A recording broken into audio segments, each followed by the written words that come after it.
টলিউডের superhit জুটি মা ও ছেলের জুটি শ্রাবন্তী এবং অভিমন্যু চট্টোপাধ্যায়। তবে ইন্ডাস্ট্রির বহু তরুণ অভিনেতার মাথা ঘুরিয়ে দেওয়ার মতো ক্ষমতা রাখলেও আসলে শ্রাবন্তী কিন্তু এক টিনেজার ছেলের মা।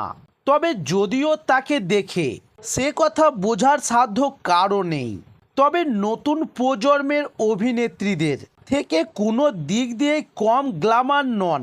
তবে খুব কম বয়স থেকেই ইন্ডাস্ট্রিতে অভিনয় করছেন শ্রাবন্তী চট্টোপাধ্যায়। তবে তেমনি কম বয়সেই প্রথম বিয়েও সেরে ফেলেছিলেন তিনি।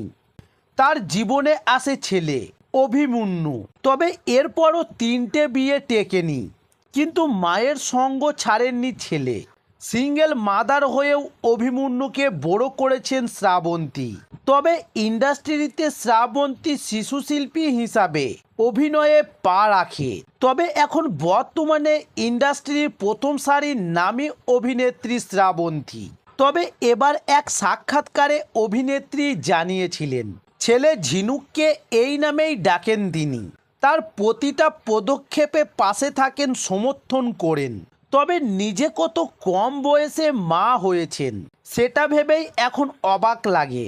তবে ছেলে তার খুব পরিণত হয়েছে বলে দাবি এবার শ্রাবন্তীর।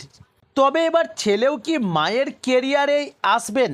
অভিনেত্রী এই বিষয়ে বলেছিলেন, অভিমন্যু আমার মতো টলিউডে আসবে, তবে মায়ের মতো অভিনয় না।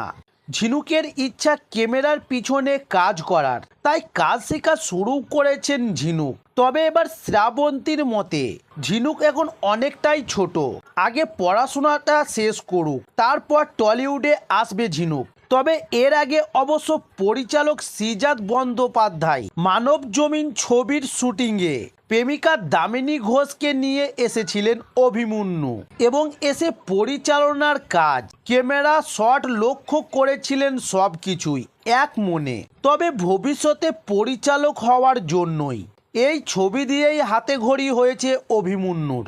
তবে টলিউডে অভিষেকের ব্যাপারে অভিমন্যু নিজেকে নিয়ে এখনও সেরকম কোনো মন্তব্যই করেননি। তবে এবার জানিয়ে রাখি, টলিউডের নিত্য নতুন নায়ক নায়িকাদের ভিডিও পাওয়ার জন্য অবশ্যই আমার চ্যানেল নতুন হলে চ্যানেলটি সাবস্ক্রাইব করে সঙ্গে থাকুন। নমস্কার।